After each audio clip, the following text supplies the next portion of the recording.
Hello friends, welcome to GS now.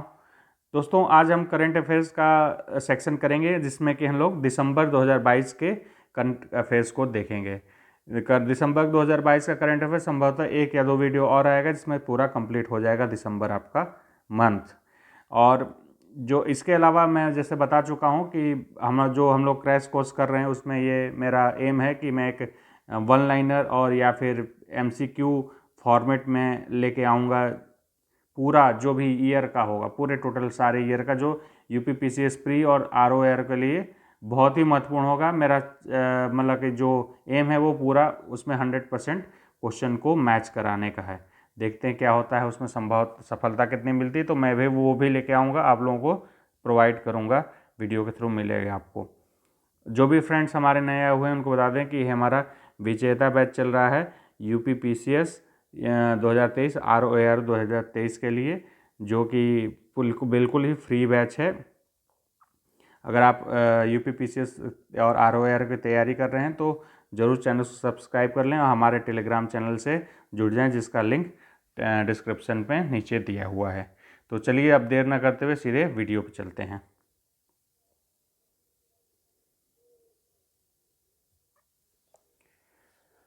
देखिए दोस्तों, एक ग्रुप ऑफ फ्रेंड्स लॉन्च किया गया है। भारत का ये इनिशिएटिव है, भारत द्वारा लॉन्च किया गया है।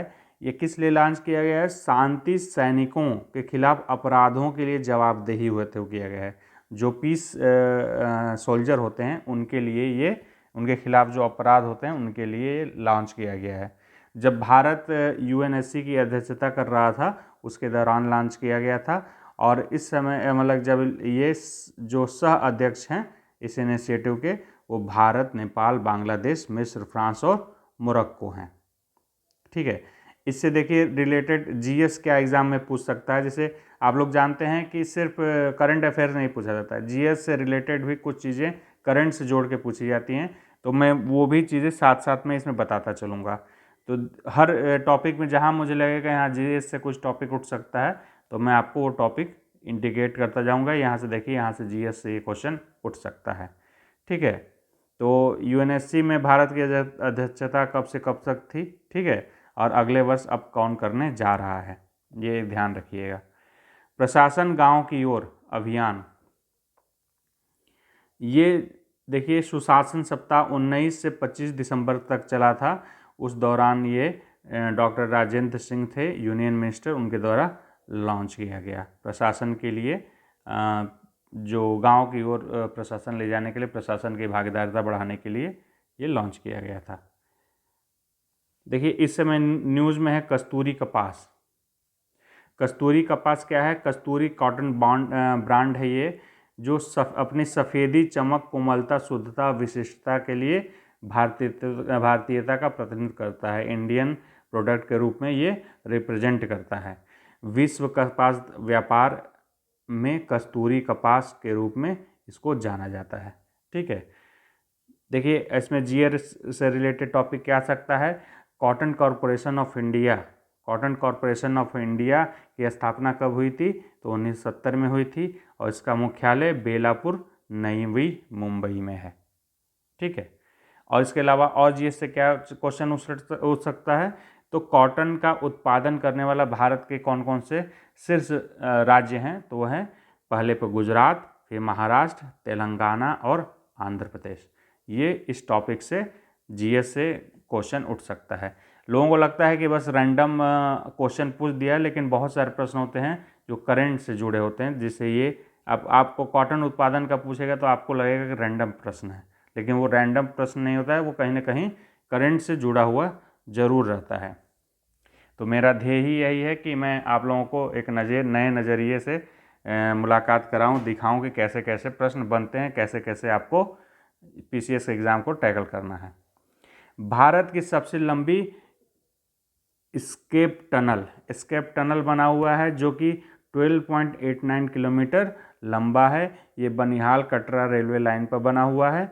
ये किसका हिस्सा है? असल में बनिहाल कटरा जो रेलवे लाइन है ये उधमपुर श्रीनगर बारामूला रेलवे लाइन परियोजना का एक पार्ट है, जो भारत का सबसे लंबा स्केप टनल बना हुआ है यहाँ पे। ठीक है। अगला टॉपिक है देखिए डार्क रूम। डार्क रूम मनोरंजन मेला न्यू दिल्ली में शुरू किया, मनोरंजन मेला आयोजित किया गया था डाक विभाग द्वारा। किस लिए किया गया था? ये मेनली किया गया था जो लोग भूल चुके हैं लेखन कला, पत्र लेखन कला को भूल चुके हैं, electronic devices, mail, email, WhatsApp, chat इसके थ्रू ज़्यादा जुड़े हुए हैं, उससे थोड़ी दूरी बनाया जाए, उनसे थोड़ा दूर हटा जाए और पत्र लिखने की कला को दोबारा जीवित करने की कोशिश की जाए। इसके लिए डाक मेला एक आयोजन किया था, डाक रूम जिसका नाम था, मनोरंजन मेला था। भारत अंतर्राष्ट्रीय मध्यस्थता केंद्र, देखिए ये बहुत इंपॉर्टेंट है, इसको मैं इंपॉर्टेंट लिख भी दे रहा हूं। भारत अंतर्राष्ट्रीय मध्यस्थता केंद्र क्या है? ये पहले में देखिए न्यू दिल्ली अंतर्राष्ट्रीय मध्यस्थता केंद्र था इसका नाम, लेकिन इसको अब संशोधित किया गया है, इसके एक्ट में 2022 में संशोधन किया गया है और नाम चेंज कर दिया गया है भारत अंतर्राष्ट्रीय मध्यस्थता केंद्र। पहले था नई दिल्ली अंतर्राष्ट्रीय मध्यस्थता केंद्र। इसका एक्ट 2019 के थ्रू इसको लाया गया था। इसका मेन उद्देश्य था जो मध्यस्थता का कार्य करने का, जो इंटरनेशनल लेवल पर, सिर्फ स्टेट और नेशनल लेवल का नहीं, इंटरनेशनल लेवल पे जो भी विवाद होते हैं उनको मध्यस्थता के जरिए सुलझाने के लिए बनाया गया था। हॉर्नबिल महोत्सव, इसको बस इतना ध्यान रखिए कि नागालैंड में मनता है, ठीक है। और हॉर्नबिल को एक और नाम हिंदी में जान लीजिए, धनेश कहा जाता है। एक लंबी चोंच का ऐसे निकला हुआ चिड़िया होती है, लंबी चोंच थोड़ी होती है, तो धनेश कहा जाता है, जो मिलता है उधर नागालैंड नॉर्थ ईस्ट साइड में मिलता है। तो धनेश महोत्सव या हॉर्नबिल महोत्सव के नाम से इसको जानते हैं। अगला टॉपिक है डीजी यात्रा। ये देखिए एक फेस रिकॉग्निशन सिस्टम के थ्रू, फेस रिकॉग्निशन टेक्नोलॉजी को यूज करते हुए निर्बाध आवागमन करने के लिए, मतलब किसी भी एयरपोर्ट पे फेस रिकॉग्निशन से आपको पहले ही पहचान आइडेंटिफाई कर लिया जाएगा आपको, तो बार बार जो चेकिंग या फिर होता है कि आप यहाँ जा सकते हैं वहाँ नहीं जा सकते, मतलब बेरोक टोक आवागमन के लिए ये काम करेगा, एक सहूलियत प्रदान करेगा, ठीक है। ये new Delhi airport, Varanasi airport, Bengaluru airport पे अभी ये बस सुविधा उपलब्ध कराई गई, अभी इसके ट्रायल बेसिस पर अभी चल रहे हैं प्रयोग। विश्व का पहला इंट्रा नेजल वैक्सीन, मतलब कि ये पहला वैक्सीन है जो कि इंट्रा नजल, मतलब नाक में डालने वाली नज़ल है ये, इंट्रा नज़ल, और इसमें ये नाक लिख दूँ, नाक में आपको ध्यान रहेगा। इसके अलावा ये इसका नाम पहले आप लोग जान लीजिए, इसमें नाम मैं लिखना भूल गया हूँ, यहाँ लिख देता हूँ, INCOVACC, इनोवैक। इनकोवैक ये है, और भारत बायोटेक ने इसको लॉन्च किया है, 18+ वालों के लिए है, और ये एक एज ए बूस्टर डोज के तौर पे इसको प्रोवाइड कराया जाएगा, ठीक है। बूस्टर डोज के तौर पे प्रोवाइड कराया जाएगा। इस वैक्सीन का अभी मैंने देख ही रहा था, इसका पता चला कि ये 26 जनवरी को ही लॉन्च हो रहा है। आप जिस दिन वीडियो इसको देख रहे हैं आज ही ये लॉन्च किया जा रहा है, इनोवैक भारत बायोटेक, ठीक है, अरे सॉरी, इनकोवैक भारत बायोटेक द्वारा बनाया जा रहा है। इसमें याद रखने वाली चीज़ ये है कि ये एडेनोवायरस वेक्टर वैक्सीन है, ठीक है, ये एक टाइप है एडेनोवायरस वेक्टर वैक्सीन के तौर पे इसको जाना जाता है, टेक्निक यूज हुई है। देश की पहली real time gold dispensing machine कहने का मतलब है एटीएम, गोल्ड एटीएम समझिए, देश की पहली गोल्ड एटीएम है, वर्ल्ड की भी पहली है, हैदराबाद में लॉन्च की गई है गोल्डसिका प्राइवेट लिमिटेड द्वारा। देखिए एक और इम्पॉर्टेंट चीज़ है इंटरनेशनल एनर्जी एजेंसी। मतलब कि IEA ने एक रिपोर्ट जारी की है, ये बहुत इंपॉर्टेंट है, इसको यहाँ मैं लिख देता हूँ, इंपॉर्टेंट है ज़्यादा। ये एक रिपोर्ट जारी की है, कोल 2020 एनालिसिस एंड फॉरकास्ट फॉर 2025। वैश्विक कोयला के उत्पादन में इसने रिपोर्ट में बताया है कि 1.2% की वृद्धि हुई है और मैक्स कोयला यूज अभी भी चीन के पास है, मैक्स कोयला यूज अभी भी चीन कर रहा है। भारत के संदर्भ में ये बताया गया है कि 2021-22 में 8.6% कोयला उत्पादन में वृद्धि हुई है। ये बहुत इंपॉर्टेंट, ध्यान रखिएगा। भारत ने अपने कोयला उत्पादन में 8.67% की वृद्धि दर्ज की है। और ध्यान रहे दोस्तों, इस जो भी वीडियो देख रहे हैं इसका PDF हमारे टेलीग्राम ग्रुप पे, ये वीडियो जो आप नोट्स देख रहे हैं PDF आपको मिल जाएंगे। और सारे जो भी इम्पोर्टेंट PDFs होते हैं तो वो हमारे टेलीग्राम ग्रुप पे शेयर कर दिया जाता है। जो भी तैयारी कर रहे हैं UPPCS के लिए ज़रूर हमारे चैनल को सब्सक्राइब करें, अपने फ्रेंड्स के बीच में भी ज़रूर शेयर करें, जिससे ज़्यादा से ज़्यादा लोग हम लोग साथ जुड़ सके, हमें भी थोड़ी मोटिवेशन मिलती रहे। ठीक है, आगे देखते हैं।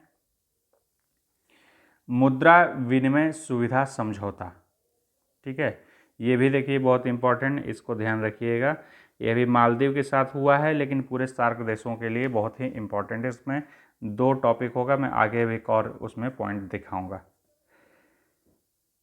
मुद्रा विनिमय सुविधा समझौता किया गया है RBI द्वारा सार्क देशों के लिए, मुद्रा विनिमय सुविधा के लिए हुआ है। मालदीव मौद्रिक प्राधिकरण, जो कि वहाँ का सेंट्रल बैंक है, जैसे भारत में RBI है वैसे ही मालदीव सेंट्रल बैंक है, ये मालदीव मौद्रिक प्राधिकरण के साथ मुद्रा की अदला बदली के लिए समझौता हुआ है। मालदीव जो सेंट्रल बैंक है वो $200 मिलियन तक की राशि किस्तों में निकाल सकता है। देखिए ये जो कोष होता है, इसमें कई सारे करेंसी में पैसा रखा रहता है, उसको मैं डिटेल अभी आगे कराऊंगा, ये अगले पॉइंट में एक आएगा तो।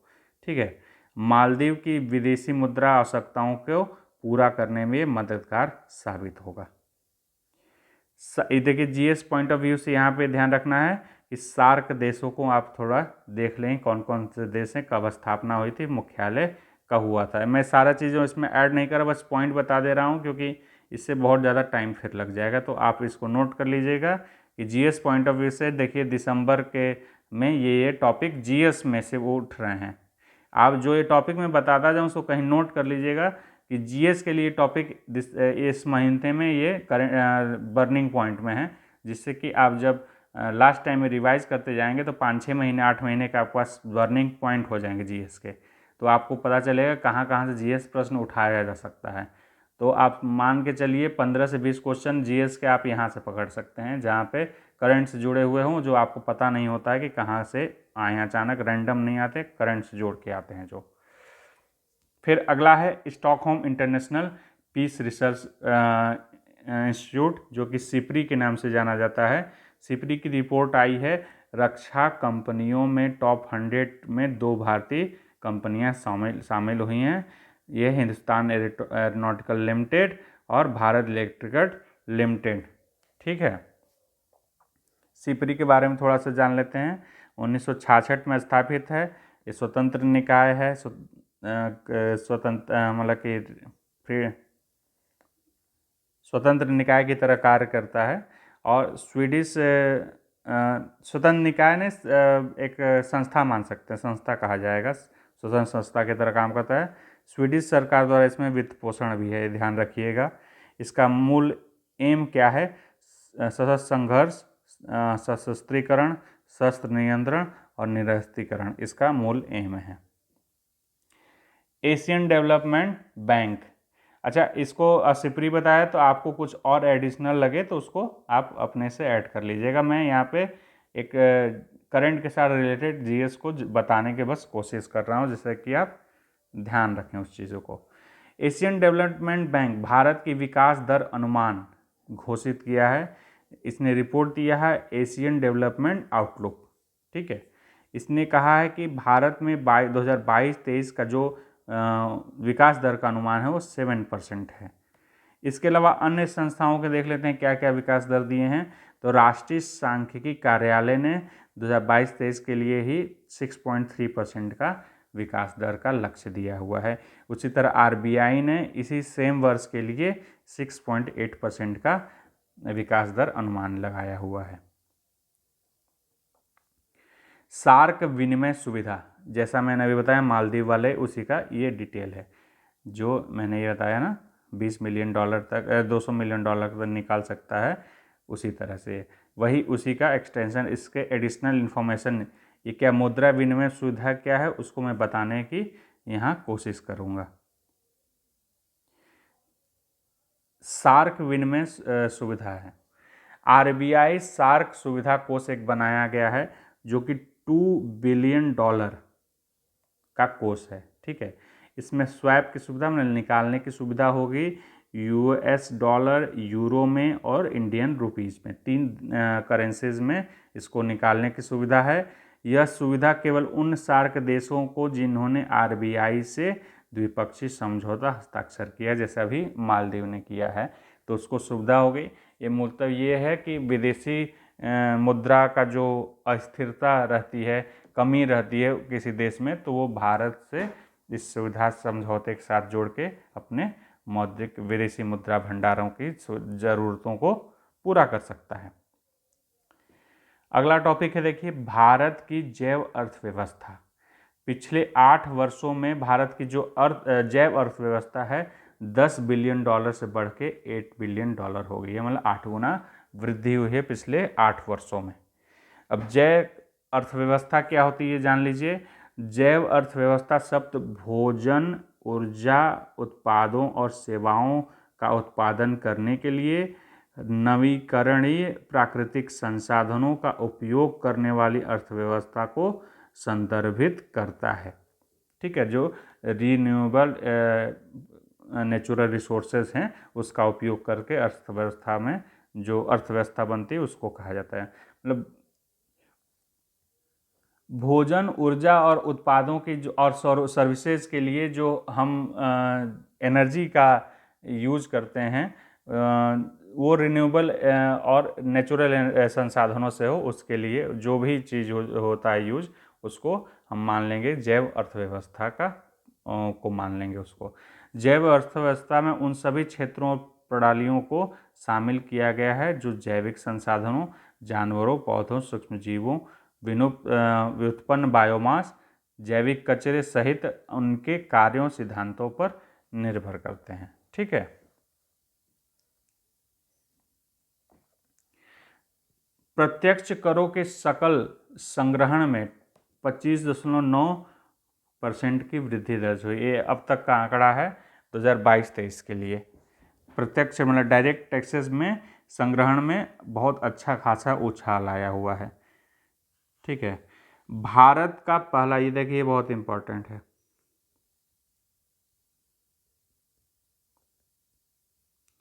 भारत का पहला जमानत बांड। जमानत बांड होता है किसी को मतलब गारंटी देने वाला, जैसे होता है ना कि कहीं हम लोन ले रहे हैं उसमें कोई गारंटर रहता है, तो इस तरह से जमानत देने वाला, गारंटी देने वाला एक बॉन्ड है जो कि बजाज एलियांज जनरल इंश्योरेंस द्वारा चालू किया गया है। इसमें क्या है कि जो बुनियादी ढांचा विकास करने वाली कंपनियां हैं उनके लिए गारंटी का काम करेगा। उनको अब बैंकों से गारंटी लेने की आवश्यकता कमी हो जाएगी। इससे मतलब कि एक ऑप्शन तैयार किया गया है जो बैंकों पर भार को कम करे। ठीक है, सिक्योरिटी बॉन्ड इंश्योरेंस जारी करेंगे जो सरकारी योजनाओं को समय पर पूरी गारंटी देगा। आरबीआई द्वारा बैंक ऑफ बहरीन और कुवैत BSE पर जुर्माना लगाया गया है। क्यों लगाया गया है? साइबर सुरक्षा निर्देशों का पालन नहीं करने के लिए। ठीक है, इन दोनों बैंकों को ध्यान रखिएगा, बैंक ऑफ बहरीन और कुवैत BSE, ये दो हैं।